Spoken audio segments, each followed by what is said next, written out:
দিবেন একমাত্র তিনি, আর তার হুকুমে পালন করছেন না আপনি, তার কথাটা আপনি মানতে পারছেন না, নামাজের জন্য আপনি প্রস্তুত নন। এটা ভাই আমাদের নিজেদের কথা আমরা সমালোচনা করছি, কারো কথা নয়, আমরা মুসলমানদের কথা। যে আমরা প্রত্যেকে আপনার একটু চিন্তা করি, আজকে মাহফিল করছেন এখানে আলহামদুলিল্লাহ, অত্যন্ত খুশির কথা যে মাহফিল করছেন, ওয়াজের মাহফিল। কিন্তু ওয়াজ মাহফিল করতে গিয়ে অনেকে আমরা এমন ভাবে যে হিমশিম খাই, নামাজটা পড়ি না, নামাজের জন্য আমাদের খেয়াল থাকে না।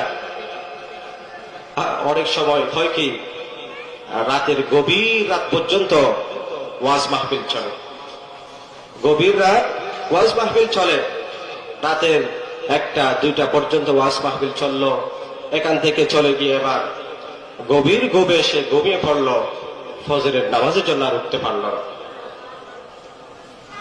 অত্যন্ত আফসোসের বিষয়, যেটা বাস্তবতা, যেটা বাস্তবতা একদম সেটাই বললাম আমি।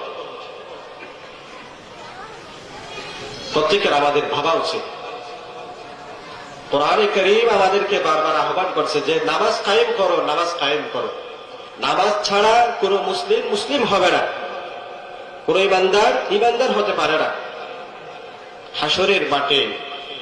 হাসরের মাঠে প্রথম যে ইবাদত সংক্রান্ত প্রশ্ন করা হবে সেটা নামাজ।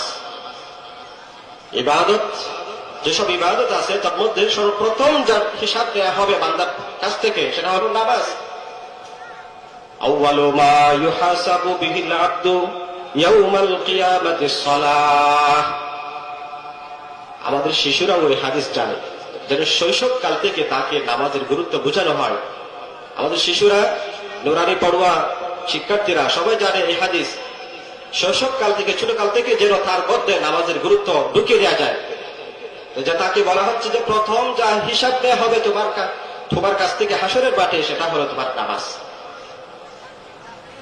তো যার হিসাব আমাকে প্রথম দিতে হবে সেটা জন্য কতটুকু আমরা প্রস্তুত হয়েছি, কতটুকু প্রস্তুতি নিয়েছি। দেখুন, আপনি শুধু, অনেকে আছেন আমাদের মধ্যে নামাজ তো পড়তেছেন তিনি, আল্লাহ রহমতে অনেকে এরকম আমাদের মধ্যে মুসলমান ভাইয়েরা আছেন, মুরব্বীরা আছেন, যে প্রথমে তিনি নামাজ পড়তে যান, প্রথম কাতারেই পড়েন, ঠিক আছে, নামাজের গুরুত্ব তিনি দান করেন। কিন্তু তার বাড়িতে অনেকে, তার পরিবারের সদস্যরা নামাজ পড়ে না। সেই নামাজের জন্য তিনি বলেন না, নামাজ তিনি পড়লেও নামাজের জন্য তিনি বাড়িতে বলেন না, পরিবারের সদস্যদেরকে তিনি তা আদেশ করেন না। অথচ কোরআনে কারীম আমাদেরকে বলছে ওয়া'মুর আহলাকা বিস-সালাতি ওয়াসতাবির আলাইহা। আপনি আপনার পরিবারকে নামাজের জন্য আদেশ করেন, নামাজ পড়ার জন্য তাদেরকে অর্ডার করেন, নামাজ পড়ার জন্য তাদেরকে বলেন, জাগিয়ে দেন, তাদেরকে ঘুম থেকে জাগান, যে উঠো, অনেকক্ষণ ঘুমিয়েছে, এবার উঠো। ওয়া'মুর আহলাকা বিস-সালাতি ওয়াসতাবির আলাইহা লা নাসআলুকা রিজকান নাহনু নারযুকুকা ওয়াল আকিবাতু লিত-তাকওয়া। আপনি নামাজের জন্য আপনার পরিবারকে আপনি বলেন। নামাজের জন্য পরিবারকে বলতে হলে আগে প্রথমে নিজেকে নামাজ পড়তে হবে, নিজেকে নামাজ পড়তে হবে। এরপর আপনি পরিবারকে বললে তারা আপনার কথা শুনবে, আপনার সন্তান আপনার কথা শুনবে, আপনার স্ত্রী আপনার কথা শুনবে। আপনি নিজে না পড়লে আপনার সেই কথা তারা আমলে নিবে না, তাদের সেই কথা তাদের কানে ঢুকবে না। এজন্য আপনাকে নিজেকে আগে প্রথমে নামাজের জন্য প্রস্তুত করতে হবে। হাদিস শরীফের মধ্যে আল্লাহ রাসূল সাল্লাল্লাহু আলাইহি ওয়াসাল্লাম বলেন, মুরু আওলাদাকুম বিস-সালাতি ওয়া হুম আবানাউ 7 সিনিন ওয়াদরিবুহুম আলাইহা ওয়া হুম আবানাউ 10। আল্লাহ রাসূল বলেন যে তোমরা তোমাদের সন্তানদেরকে নামাজের জন্য আদেশ করো যখন থেকে তারা 7 বছর উপনীত হবে। 7 বছর বয়স থেকে তোমরা তাদেরকে নামাজের জন্য হুকুম করো। মুরু আওলাদাকুম বিস-সালাতি ওয়া হুম আবানাউ 7 সিনিন। আপনার সন্তান 7 বছর হয়েছে, ছেলে হোক অথবা আপনার মেয়ে হোক, ওই সন্তানকে আপনি 7 বছর বয়স থেকে নামাজের জন্য হুকুম করেন।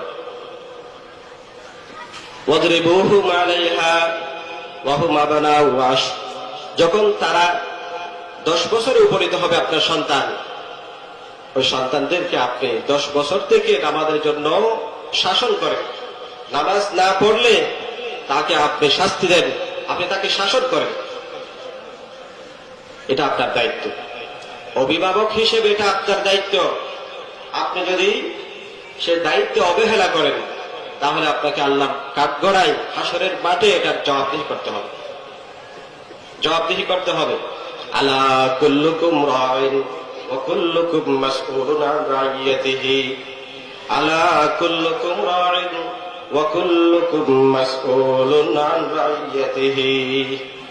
আল্লাহ রাসূল বলেন যে তোমরা প্রত্যেকে দায়িত্বশীল, আর সেই দায়িত্বশীলের কাছ থেকে তার দায়িত্ব সংক্রান্ত প্রশ্ন করা হবে।